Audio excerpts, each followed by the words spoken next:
একদা এক ছোট্ট গ্রামে একজন খুব জ্ঞানী গুরু বাস করতেন। তিনি প্রতিদিন সকালে গীতাপাঠ করতেন এবং তার চারপাশে অনেক শিষ্য ও গ্রামবাসী জড়ো হতো তার কথা শোনার জন্য। একদিন এক নতুন শিষ্য এসে গুরুকে জিজ্ঞেস করল, গুরুদেব, আমি নিজের ধর্ম কি তা জানতে চাই। আমি কি কেবল হিন্দু?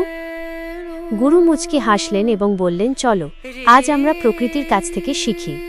তিনি শিষ্যকে নিয়ে গ্রামের বাইরে একটি নদীর ধারে গেলেন। গুরু বললেন, দেখো, এই নদীটি কোথা থেকে এসেছে কেউ জানে না। সে কেবল সামনের দিকে এগিয়ে চলেছে। তার জল কোনো একটি নির্দিষ্ট রূপ ধারণ করে না। কখনো সে শান্ত, কখনো উচ্ছল, কিন্তু তার মূল লক্ষ্য হল সমুদ্রে গিয়ে মিশে যাওয়া। এরপর তারা একটি গাছের কাছে গেলেন। গুরু বললেন, দেখো, এর শাখা প্রশাখা আকাশের দিকে বেড়ে উঠেছে, কিন্তু এর মূল মাটির গভীরে প্রথিত। সে মাটির নিচের পুষ্টি গ্রহণ করে, কিন্তু ফল দেয় সবার জন্য। তার ধর্ম হল বেড়ে ওঠা, ফল দেওয়া এবং ছায়া দান করা। সবশেষে গুরু শিষ্যকে একটি প্রদীপের কাছে নিয়ে গেলেন। তিনি বললেন, এই প্রদীপটি দেখো, এর আলো অন্ধকার দূর করে।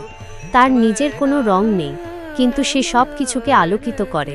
তার ধর্ম হল আলো ছড়ানো। গুরু তখন শিষ্যকে বললেন, আমাদের ধর্মটাও ঠিক এমনই। ধর্ম কোনো নির্দিষ্ট নাম বা গণ্ডির মধ্যে আটকে থাকে না।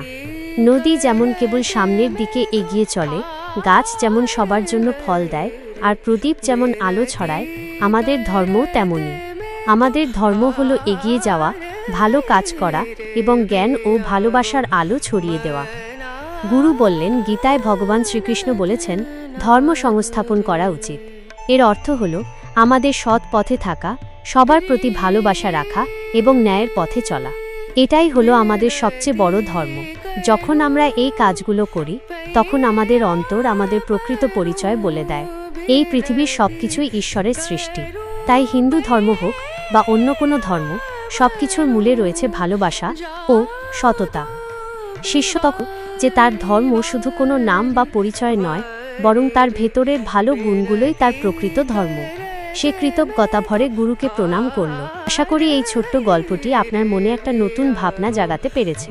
আমাদের সনাতন ধর্ম ও গীতার জ্ঞান সবার মাঝে ছড়িয়ে দিতে দয়া করে চ্যানেলটি সাবস্ক্রাইব করুন এবং আমাদের এই যাত্রায় সঙ্গী হন। 3